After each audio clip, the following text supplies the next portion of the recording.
주식 투자 심플하게 충분하게 스텝스. 안녕하세요. 송혜민입니다. 한상희 연구원님과 함께하는 Q&A 시간인데요. 22년 하반기 리뷰부터 3월 시장에 관련해서 여러분들이 남겨주신 질문들 하나씩 해결해 보도록 하겠습니다.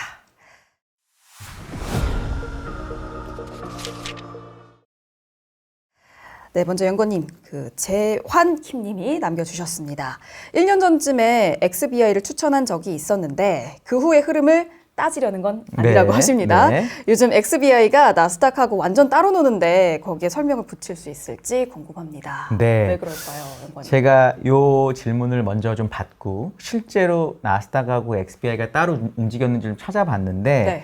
이게 최근에는 그런 경향이 있었어요. 예를 들어 뭐 SVB 사태도 있었고 그리고 메디케어에 뭐 세금을 많이 낸다 이런 것 때문에 바이오 기업들 좀 주가가 좀 빠지고 그 다음에 좀 바이오 기업이 먼저 올랐던 경향이 있었는데 이걸 1년이나 6개월 정도의 장기로 보게 되면은 그렇지 않더라고요. 제가 그래서 일부러 데이터를 다 뽑아왔는데 지난 1년으로 보면은 나스닥이 한 13% 정도 빠졌고요. 바이오는 10% 정도가 빠졌습니다. 그리고 주가 흐름을 똑같이 그려보면 거의 같이 움직입니다. 상식적인 거죠. 왜냐하면 바이오도 되게 성장주고 기본적으로 나스닥이 오를 때 같이 오르는 게 맞기 때문에 같이 움직이는 게 맞는 거고요. 다만 올해는 어떤 일이 특히 작년 하반기부터인데 어떤 일이 벌어진 것 같냐면 이 바이오가 먼저 바닥을 찍고 주식이 올라가고 그리고 나스닥이 따라 올랐었습니다. 그래서 작년 하반기에는 XBI가 나스닥을 상당히 많이 아웃퍼폼을 했고요. 올해 들어와서는 상당히 언더를 하고 있습니다. 작년 같은 경우에는 장이 약할 때 이 나스닥 바이오 기업들이 워낙 현금을 많이 들고 있거든요. IPO도 많이 하고 그랬기 때문에 현금이 많은 성장주는 웬만큼 금리가 올라도 망하지 않는다. 그 현금이 많으면 금리가 오를 때 오히려 좋잖아요. 이자를 받으니까. 네. 그런 관점에서 먼저 올랐던 것 같고 올해는 나스닥 시장 자체가 반등을 하다 보니까 작년에 오르는 XBI가 덜 오른 것 같다라고 보시면 됩니다. 어쨌든 1년으로 보면 나스닥하고 비슷했고 XBI가 소폭 나스닥을 이겼다. 이렇게 이해하시면 될 것 같습니다. 네, 완전 따로 논다. 이렇게 볼 필요는 없을 것 같습니다. 네, 다음에 상준킴님께서 장기 채권은 지금은 매력이 없다고 보시는 건가요? 어떻게 보세요? 네, 지금 상황에서 얘기를 드려야 되겠죠. 이게 아마 제가 11월 말에 제가 연간 전망을 했기 때문에 그때 장기채 금리가 3% 또 중반 정도 떨어진 상태였을 겁니다. 저는 이거를 금리 수준으로 얘기를 드리는데 지금 연준의 기준금리가 4.75% 정도 돼요. 네. 근데 이제 이번에 뭐 FOMC나 이렇게 지나가면서 금리가 올라가고 할 텐데 뭐 5%, 5점 이렇게 되겠죠? 그럼 금리가 올라가고 나면은 이 기준금리에서 100베이시스 포인트, 0.1%포인트가 낮아진 수준의 10년물 금리가 되면은 채권이 매력적이다라고 평가하시면 될 것 같습니다. 네. 장기적인 관점에서 일반적으로 10년물 금리가 아무리 낮아지더라도 기준금리보다 100베이시스 포인트 아래로는 잘 안 가거든요. 이게 더 많이 내려갔다는 얘기는 사람들이 기준금리 인하에 대한 기대를 너무 채권에다 많이 녹인 거기 때문에 오히려 금리가 올라갈 가능성이 있는 거고요. 또 반대로 만약에 기준금리가 예를 들어 뭐 5%인데 10년물 금리가 뭐 4.5, 4.7까지 100bp보다 훨씬 위에 있다. 이거는 금리 인하를 기대하고 있음에도 불구하고 투자자들이 채권을 안 산 거예요. 금리 인하를 안 한다고 보는 거니까 이럴 때는 채권을 사는 게 금리 인하로 인한 자본 차익까지 얻을 수 있겠죠. 저는 그래서 계속 말씀드리는 게 기준금리에서 100베이시스 포인트 뺀 정도까지 금리가 오면 채권이 매력적이고 그게 예를 들어 200bp 이렇게 떨어지면 매력적이지 않다. 올해 예를 들어 보면 작년 말에 3.9%인가 10년물 금리가 그랬습니다. 그게 1월 중순에 3.3 몇 %까지 떨어졌어요. 그게 지금 다시 이제 뭐 3.3% 후반 이렇게 돼 있는데 그러니까 당연히 4.75% 금리에서 4% 근처의 10년물이면 매력적인 거고요. 이게 3% 초반까지 내려오면 매력적이지 않은 거죠. 그러니까 그런 관점에서 보시는 게 좋고요. 근데 사실 채권은 이렇게 매매를 해서 하는 거 ETF가 잘 돼서 좋긴 한데 채권이라는 건 원래 망하지 않을 기업이나 국가의 증서를 사가지고 내가 예를 들어 4%다. 그럼 이 4%가 너무너무 만족스러운 수익률이기 때문에 만기까지 그냥 가져가서 이 4%를 벌겠다. 이런 마인드가 훨씬 낫다라는 겁니다. 중간에 매매를 하게 되면 손실이 반드시 나는데 채권은 사서 발행자가 망하지만 않으면 절대 손실이 없는 거거든요. 그러니까 그런 관점으로 오히려 채권 투자하셨으면 좋겠다. 저는 그렇게 얘기 드립니다. 좋습니다. 어떤 기준으로 매력적으로 보는지 그 부분 다시 체크해 보시고요. 그다음에 리프그린님께서 애플 마소 올해 역성장 한다면 PER 16에서 17배 수준으로 떨어져야 맞지 않을까요? 나스닥 빅테크 2대장도 조정이 오지 않을까요? 어떤가요? 네, 요것도 제가 질문을 보고 숫자를 좀 챙겨왔어요. 네. 왜냐하면 이제 저희 구독자분들이 수준이 워낙 높여서 이런 지식이 되게 많은데 이제 하나하나 개별적인 숫자까지는 못 보실 때가 있거든요. 그쵸? 바쁘시니까. 네네. 그래서 제가 갖고 와봤는데 올해 애플은 말씀하신 대로 EPS가 소폭 감소합니다. 그러니까 주당 순이익이 작년보다 소폭 감소하고요. 마이크로소프트는 컨센서스에 따르면 올해 주당 순이익이 소폭 늘어나더라고요. 그러니까 둘 다 역성장한 건 일단 아니다라는 거고요. 네. 그다음에 PER 같은 경우에는 현재 애플이 컨센서스에 따르면 한 25배 정도 되고 마이크로소프트는 27배 정도 되더라고요. 지금 말씀하신 16, 17배는 S&P 500의 지난 10년, 15년 평균 PER입니다. 그러면 이제 우리가 뭘 생각해야 되느냐? 애플하고 마이크로소프트가 이제 성장이 거의 없으니까 당연히 시장하고 비슷한 PE에 거래해야 된다고 생각할 수 있는 거거든요. 그쵸. 근데 여기서 그러면 비교할 시장을 어디로 봐야 되는지도 문제가 있습니다. S&P 500이 16에서 17배인데 네. 나스닥은 25배, 26배에 거래되고 있거든요. 그러니까 결국은 애플하고 마이크로소프트의 PE의 평균이 나스닥하고 비슷하잖아요. 그렇죠. 그럼 얘네가 나스닥이랑 비교 가능하냐, S&P랑 비교 가능하냐 일단 생각하셔야 됩니다. 첫 번째. 두 번째, 우리가 S&P 500을 기준으로 한다고 해도 PE는 너무 잘 말씀하신 것처럼 성장률의 함수가 맞거든요. 근데 거기 하나 더 들어가는 게 어떤 건가요? 자기 자본 위험 수익률 같은 게 그걸 코스트 오브 에쿼티라고 하는데 일반적으로 회사가 어렵고 좀 변동성이 크고 위험하면 PE가 떨어집니다. 성장률이 높으면 올라가고요. 근데 애플하고 마이크로소프트는 역사적으로 보면 IT 기업이었지만 지금은 서비스도 되게 많이 하고 회사가 되게 커졌잖아요. 그렇죠. 그렇다면 과거보다 안정성이 되게 올라갔고 그쵸. 위험성이 떨어졌기 때문에 오히려 S&P 500의 평균적인 기업보다 위험이 코스트 오브 에쿼티가 낮을 수가 있거든요. 그러면 S&P 500보다 할증 거래되는 게 맞을 수도 있다는 겁니다. 참고로 마이크로소프트의 신용 등급은 AAA고요. 네. 애플은 AA 플러스예요. 그러니까 엄청나게 높은 신용등급을 갖고 있는 그런 기업이 됐기 때문에 성장률이 조금 떨어졌다고 해서 지금 당장 S&P 500 정도의 PE에 거래되는 건 좀 이상하다. 저는 그래서 16, 물론 이제 장이 뭐 좀 흔들릴 수 있기 때문에 그러면 어쩔 수 없이 빠지겠지만 PE 자체가 시장 평균까지 떨어져야 된다. 특히 S&P 500. 그거는 저는 잘 모르겠어요. 나스닥 평균까지 떨어지는 거는 뭐 충분히 이해할 수 있는데 네. S&P 500의 평균, 왜냐면 S&P 500은 정말 다양한 업종이 있으니까 그거는 조금 너무 많이 빠지는 것 같아요. 예. 네, 16, 17배 이 수준은 좀 과한 우려다라고 볼 수 있을 것 같아요. 다음에 SHS님께서 기준금리가 PC보다 높아져서 실질금리가 플러스가 되면 성장주가 가는 것인가요? 네. 요게 이제 이런 겁니다. 기준금리가 높아지고 이 PC는 개인 소비자 지출 물가인데 네. 연준이 보는 거죠. 개인 소비자 지출 물가보다 기준금리가 높으면 연준이 느끼기에는 실질금리가 플러스가 됩니다. 그러니까 물가를 감안한 이자율도 플러스가 되는 거예요. 네네네. 그러니까 은행에 넣어놔도 돈을 버는 거죠, 실제로. 근데 이런 상황에서 연준이 굳이 실질금리를 간다는 얘기는 긴축을 계속 하겠다는 거거든요. 그러니까 이 긴축을 하겠다는 뜻이 경기가 나쁜데도 물가 때문에 계속 긴축을 하는 거면 금리가 억지로 올라가 있는 상태가 됩니다. 그럼 일반적으로 성장주 주가가 안 좋은 경우가 많아요. 근데 반대로 이 질문의 전 뜻을 그래서 그렇게 이해를 했는데 반대로 경기가 너무 좋아요. 네. 경기가 좋아서 자연적으로 금리가 올라가죠. 경기가 좋으면 사람들이 돈을 더 많이 빌리러 옵니다. 돈을 더 많이 빌리러 오니까 은행들은 금리를 높이겠죠. 그럼 다시 또 경기가 좋아지고 투자를 많이 하니까 경기가 좋아지고 자연적으로 금리가 오르는 경기가 좋아지는 사이클일 때는 오히려 성장주가 좋거든요. 그게 99년 말에 나온 엄청난 나스닥 버블도 그럴 때 금리 높을 때 나왔었거든요. 그렇기 때문에 무조건 뭐 기준금리가 PC보다 높으면 성장이 된다 안 된다 이렇게 보시기보다는 상황에 따라 다르다. 자연적으로 금리가 올라간 건지 긴축으로 인해서 올라간 건지 이런 부분에 따라 다르게 이해하시는 게 좋을 것 같습니다. 아, 좋습니다. 다음 스공스공님께서 실적이 중요한데 상저하고면 하반기에 실적이 더 좋아질 것이라고 보시나요? 네, 요거는 이제 컨센서스를 생각을 해봐야 되는데 저는 항상 주장하는 게 주식은 상대성의 함수이고 변화율의 함수라는 겁니다.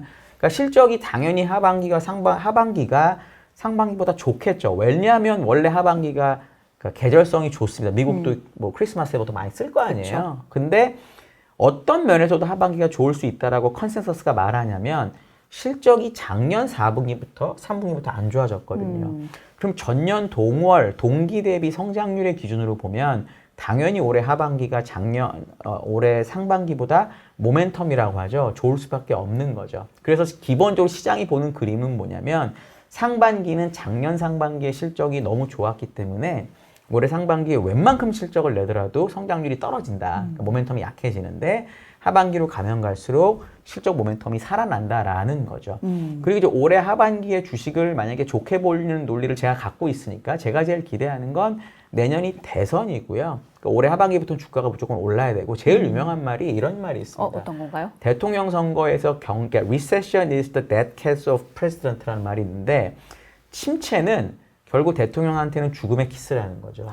그런 말이 있습니다. 그러니까 물론 항상 그런 건 아니지만 네. 그래서 기본적으로 그 대통령 선거를 앞에 두고는 뭔가 부양책이 나오는 경우가 되게 많아요. 그리고 올해 하반기가 되면은 내년 실적을 가지고 사람들이 분명히 얘기를 할 거거든요. 내년이 네. 어떻게 될 것 같다. 그렇죠. 그러니까 내년 실적이 실제 잘 나오는지는 별로 중요하지 않고요. 중요하지 않습니다. 네. 내년 실적이 좋을 거라는 기대만 있으면 돼요. 그리고 정부가 부양책을 쓰는지도 중요하지 않습니다. 네. 쓸 거라고 기대만 하면 하게 되거든요. 그래서 저는 기본적으로 하반기에 사람들이 느끼는 실적의 파워가 상반기보다 셀 수 있지 않을까? 그렇게 좀 기대를 해보고 있습니다. 아, 좋습니다. 하반기에 여러 가지 모멘텀들이 있을 수 있다.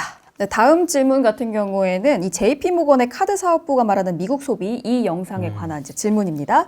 이 영상 업로드하신 이틀 후에 1월 미국 소매 판매 지표가 나왔는데 전월 대비 플러스 3%가 나왔네요. 12월에 마이너스 1.1% 나와서 꽤나 서프라이즈한 1월 수치가 나오니까 좀 헷갈립니다. 고용이 좋아서 소매 판매가 버티는 것 같은데 금리 인상의 효과가 점차 강하게 나타날 하반기나 되어야 소비 지표가 떨어질까요? 라는 질문이었거든요. 그러니까 예상은 했는데 그 상승폭이 더 컸다. 네. 그래서 좀 놀랐다라는 말씀이신 것 같습니다. 저는 이게 1월 숫자가 그러니까 전월비잖아요. 네. 근데 아까 저희 시청자, 구독자분이 얘기를 해주신 것처럼 12월 숫자가 마이너스 1.1%로 하향 조정이 됐어요. 네. 원래보다 낮게. 그러니까 전월비니까 전달 숫자가 낮아졌으니까 이번 달이 예상하고 똑같이 나와도 성장률도 높게 나오겠죠. 100에서 103이 되는 게 아니라 상대적으로? 네. 90몇에서 103이 되는 거니까. 그래서 그런 부분이 일단 1월 숫자에 녹아있다라고 한번 보셔야 되고요. 첫 번째는. 두 번째는 미국의 1월, 2월 데이터는 그러니까 12월, 1월 데이터를 저는 그렇게 아주 신뢰하지는 않습니다. 네. 미국에 있는 많은 사람들은 12월에 휴가를 가야 돼요. 이런 것도 서베이거나 이런 조사일 텐데 바쁩니다. 놀러 가요. 마음이 급해요. 놀러 가야 되는데 왜 서베이 하고 있지 않습니다. 네. 실업률 이런 것도 마찬가지고. 그래서 이번에 2월 고용지표를 보면은 실업률이 올라가고 그랬거든요. 1월에 떨어졌는데. 모르게 왔다 갔다 하는 거지만 저는 그래서 이 소매 판매 지표 숫자는 3월, 4월이 가면서 나오는 숫자가 진짜일 거다라는 겁니다. 1월이 플러스 3% MOM이 나왔기 때문에 당연히 좀 있으면 나올 2월 숫자는 아마 좀 줄겠죠. 왜냐하면 1월이 워낙 높았으니까. 그래서 저는 뭐 하반기까지 가지 않더라도 실제 미국에 있는 사람들이 휴가 갔다 와서 1월은 특히나 그 마틴 루터 킹 데이도 있어요. 1월 중순에. 네. 그거 끝나고부터 본격적으로 미국 사람들이 일을 한다라고 봐야 되기 때문에 이제 2월, 3월 지표가 나오면 소매 판매 지표가 꺾일 가능성이 전 있다라고 생각을 하고 있습니다. 아, 좋습니다. 3월 이후 지표부터 더욱더 주목해 보시면 좋을 것 같아요. 다음 추운 겨울날님이 0.5%일 때 P가 200배라는 건 0.005분의 1이라는 건 알겠는데 왜 이렇게 역수로 구하는 거예요? 네. 라는 질문 주셨어요. 이거는 이제 earnings yield라는 게, 그러니까 이거를 뭐 이익 수익률 이렇게 얘기를 해야 되는데 우리나라 말로 하면은 보통 PER이라는 게 있습니다. 네. PER은 주가를 EPS로 나누는 거잖아요. 그래서 PER이 10배면 이 회사는 주가가 한 해 버는 돈의 10배 정도 수준이다 이런 거예요. 근데 이 PER을 역수로 한 거를 일반적으로 earnings yield라고 하는데 네. 논리는 이런 겁니다. 제가 10원 1년에 법니다. 네. 그 주가가 100원이에요. 네. 그럼 10원을 내가 그 100% 회사를 갖고 있다고 칠게요. 그럼 10원을 10년 벌면 100원이 벌써 나온 거잖아요. 그쵸. 그러면 내가 100원이라고 하는 주식 가치를 가지고 10원을 벌었으니까 수익률이 얼마인 거죠? 10분의 10 나누기 100. 10, 예, 네, 10분의 1이잖아요. 10분의 1. 네. 결국 P의 역수가 되는 거죠. 그래서 벌어들인 돈을 주주가 전부 가져간다라는 가정하에서 P를 역수로 나누게 되면 그게 earnings yield라는 개념이 있습니다. 채권, 그래서 이것도 마찬가지. 채권도 예를 들어 0.5% 금리다. 그럼 내가 채권을 100을 주고 샀는데 그럼 1년에 0.5만큼의 이자가 들어오는 거죠. 그렇죠. 그럼 200년이 걸리면 원금이 회수가 됩니다. 이것도 마찬가지로 P 개념으로 하면 그러니까 아까 earnings yield를 또 뒤집으면 P잖아요. 이 0.5%가 earnings yield라고 하면 이 earnings yield를 뒤집으면 PER이 되는 거죠. 그러니까 채권의 YTM이라고 사실은 하는데 만기 보유 수익률이라고 하는데 이게 0.5%면 그 채권의 PER은 대략 200배라고 그냥 얘기할 수가 물론 P는 아니죠. 그냥 프라이스하고 earnings가 아니니까.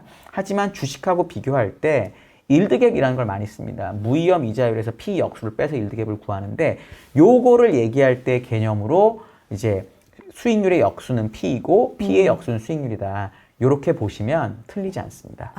네, 이렇게 뒤집는 이유 설명을 해주셨고요. 다음에 이제 루이스 리님께서 이제 스완 영상에 대해서 이제 질문을 주셨어요.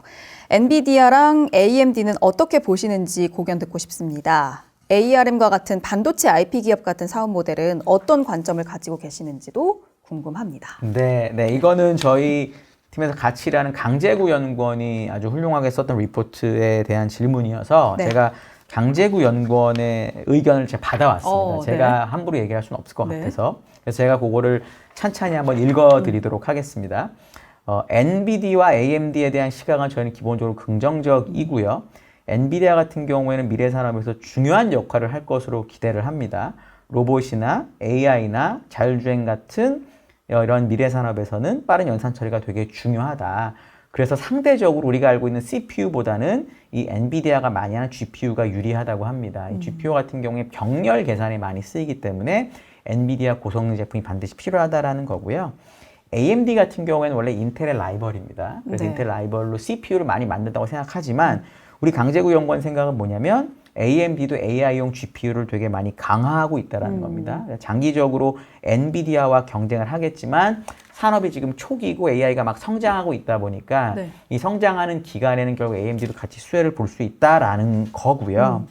IP 기업들에 대해서는 기본적으로 나쁘게 보지는 않는데 기본적으로 ARM이나 시놉시스나 케이던스 같은 회사들이 과점을 하고 있다라고 해요. 설계는 반드시 필요한 거기 때문에 안정적인 수요가 있는 산업이고 ARM 같은 경우에는 사실은 이제 비상장 기업이에요. 현재는 손정희 회장이 갖고 있는데 그래서 뭐 ARM은 어쨌든 긍정적이고 반드시 개발하면 좋은 거고요. 이 ARM 영향력이 되게 클라우드 산업에서 확대가 되고 있고 주요 고객은 삼성전자, 퀄컴, 인텔, TSMC, 브로드컴, 그다음에 애플 엄청나게 많은 고객들이 있네요. 네. 그러다 보니까 이 클라우드 고객이랑 반도체 고객이랑 다 가지고 있다 보니까 ARM 같은 이런 설계 기업에 대해서도 긍정적인 관점을 갖고 있다고 이야기하고 있습니다.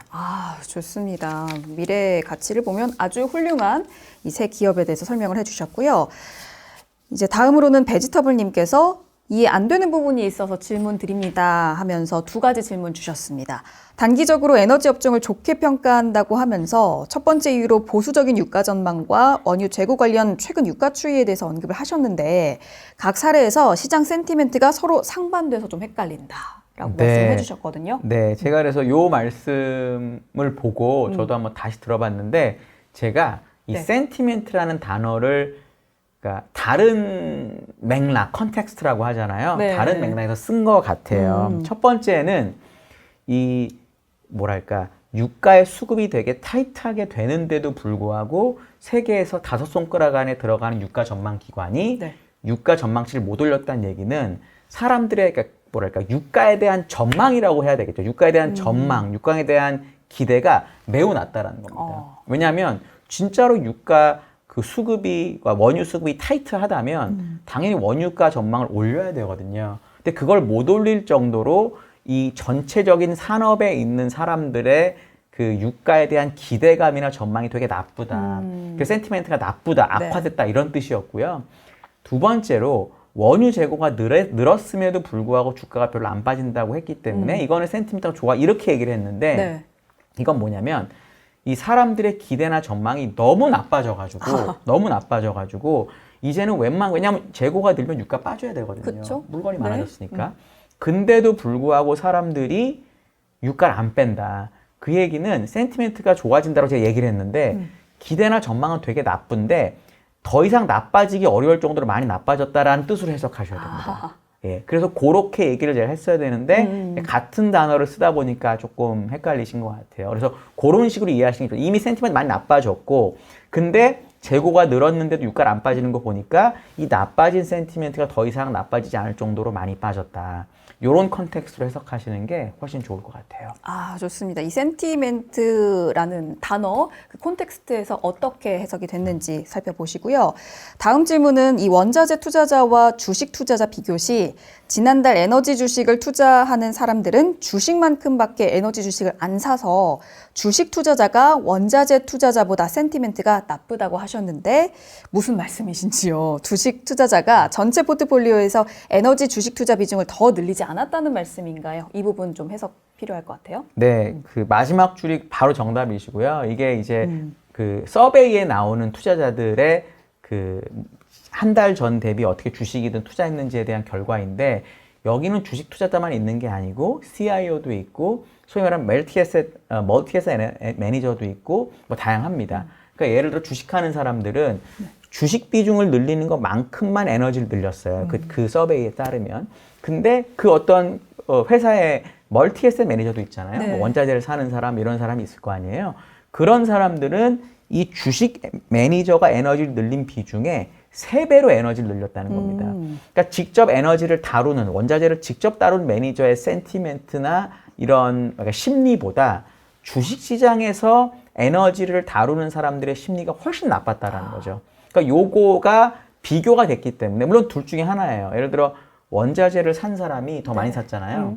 근데 그 사람들이 사고 봤더니 우리가 잘못했네 이러고 그 사람들이 더 팔 수 있는 거 많이 샀으니까. 네. 아니면 얘네가 산 게 맞다라고 믿으면 주식하는 사람들을 따라서 그만큼을 사는 거죠. 그런 관점에서 이 두 개의 차이가 있었기 때문에 만약 원자재를 투자한 사람들이 우리보다 원자재를 잘한다고 만약에 믿는다면 주식을 하는 사람들도 이 원자재 투자한 사람들을 따라서 비중을 늘릴 수 있지 않을까 이런 기대가 있었던 거죠. 그래서 에너지가 주가가 괜찮다가 요번에 이제 그 SVB 사태 이런 걸 맞고 나서 조금 네. 주가가 흔들리곤 있습니다. 근데 어쨌든 그런 흐름이다라고 이해하시면 좋을 것 같아요. 아, 맞습니다. 이 마지막 문장이 딱 정답이다라고 생각을 해주시면 좋을 것 같아요. 자, 오늘 이렇게 한상희 연구원님과 함께 여러분들이 남겨주신 질문들 하나하나씩 해결해 보았는데요. 저희 쩐쟁은 여러분들의 질문으로 더욱더 풍성해집니다. 앞으로도 댓글 많이 남겨주시기 바라겠습니다. 오늘 영상 여기서 마무리하겠습니다. 함께 해주신 여러분 고맙습니다.